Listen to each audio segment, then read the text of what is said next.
денеска е голем или источен петок, првиот петок по Великден, денот на лековитите води. Денеска сите патишта водат кон манастирот Свети Архангел Михаил во Варош, најстарата прилепска населба, вкопан во карпа под Марковите кули.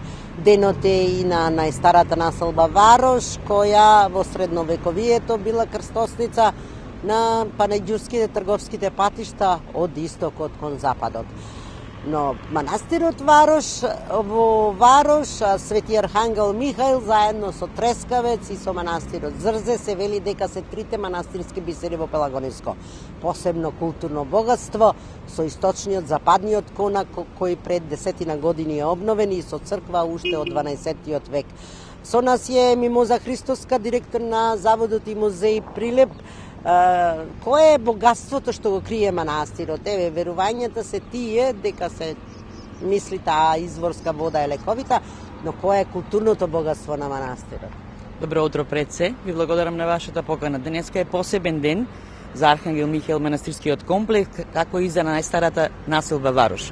И ми го честитаме славата на варошани и на исто на Архангел Михаил на манастирскиот комплекс. Тој представува посебно културно наследство за нас прилепчани, затоа што неговото потекло има и историја, и географија, етнологија и уметност во него. Неговото постоење е на култно место изградено. Она што денес го гледаме, тоа е направено во 1861 година, значи манастирскиот комплекс, конаците заедно со црквата. Но самиот живот на манастирот почнува во 12 век, кога за прв пат на југозападната страна на самите карпи градено во Марковите кули е изграден манастирот. Тој има еднокорабна градба кога е изградена и западната страна.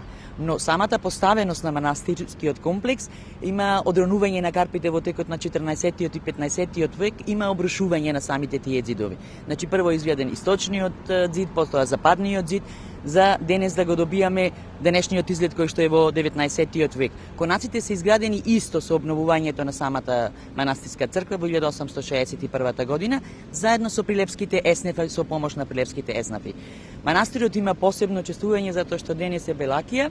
Белакија значи таа е Богородица, која што често можете на иконите да ја видите како е поставена во една фонтана со вода полна, која што незините раце се поставени према небото како оранта и Исус Христос е во незините раце, каде што благословува. Под незините нози, под нозите на Исус Христос течи светата вода. Тоа е целата суштина. Затоа во манастирите каде што ги имате тие свети води се слави овој ден. Светол петок се нарекува уште и голем петок. Манастирот не случајно е тука поставен на тоа. Сигурно било некој античко светилиште. Точно. Манастирот има своја посебна историја, затоа што не од манастирите секогаш имаме базилики стари кои што биле поставени на темелите на старите цркви во времето на базиликалните цркви кои што се поставувани тие манастири. Има, значи, не е местото случајно одбрано. Тука имало постоечки храм и затоа се продолжува животот и на самиот манастир. Она што денес се извинувам го имате да го видите стариот дел од црквата кој што е останат јужниот дел под постоечката црква. Имаме фреско живопис кој што е конзервиран во 60-тите години на минатиот век. Тука има представа на Свети Никола и се претпоставува дека можеби старата црква била посветена на Свети Никола. Во галеријата на икони е посебна фреска на Архангел Гаврил, така? Да, точно. Зошто е посебноста? Фреската од Архангел Гаврил е земена точно, преземена и поставена е таа единствена фреска во галеријата на икони. За сликарството 12 век да го презентираме пред јавноста има посебно уметничко и стилски карактеристики на сликарството 12 век. И таа е една од најценетото фреско сликарство на територија на Република Македонија. Со децени погледот од конаците кон Пелагонија е фасцинантен. Со децени беше мека на уметниците не само од земјава, и од светот. Точно. Сликарската колонија која што беше препознатлива и се уште е препознатлива во нашиот град, започна од 1957 година, кога првпат сликарската колонија беше на Трескавец. Потоа 60-тите години се спушти во центарот на градот хотел Југославија, претпоставувам дека постарите памтат каде се наоѓаше хотел Југославија, а потоа на манастирот Архангел Михаил. Се до 90-тите години. Таа сликарска колонија продолжува и сега, али не во манастирските комплекси тука во самиот центар на градот. И за крај на овој разговор да кажеме зошто велиме дека е дел од трите манастирски бисери во Пелагонија заедно со Трескавец и Зрзе. По својата старост, по својата уникатност, Тоа представува светото тројство за Пелагонискиот регион, Трескавец, Зрзе и Архангел Михаел.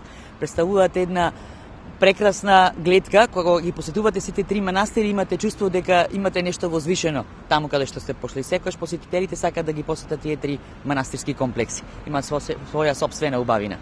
Благодарам Христос да исполнуваа задачата на светоста и на возвишеноста дефинитивно.